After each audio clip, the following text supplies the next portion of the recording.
ہم کریں گے ہر مظلوم کی حمایت۔ السلام علیکم، میں ہوں حرین فاطمہ اور آپ دیکھ رہے ہیں حمایتی نیوز HD چینل۔ نظر ڈالتے ہیں آج کی اہم خبروں پر۔ پنجاب میں خسرہ ایک بار پھر سر اٹھانے لگا۔ خانیوال کی تحصیل کبیروالا میں خسرہ سے 6 بچے جاں بحق ہو گئے۔ وزیر صحت پنجاب خواجہ عمران نذیر نے خسرہ کے کیسز چھپانے پر 3 ہیلتھ آفیسرز معطل کر دیے۔ ان کا کہنا ہے کہ خسرہ کے کیسز چھپانے والوں کو آڑے ہاتھوں لیا جائے گا۔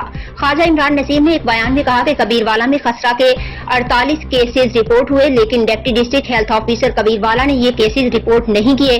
خانیوال میں رواں سال کے دوران خسرہ کے 190 مشتبہ کیسز سامنے آئے، جن میں سے 17 کنفرم ہوئے۔ لاپرواہی برتنے پر CO health Khanewal doctor Abdul Majeed DHO Khanewal اور DDHO تحصیل کبیروالا کو معطل کر کے پیڈا ایکٹ کے تحت کارروائی شروع کر دی گئی۔ وزیر اعلیٰ مریم نواز کی ہدایت پر صوبائی وزراء خواجہ عمران نذیر اور خواجہ سلمان رفیق 29 مئی کو کبیروالا جائیں گے۔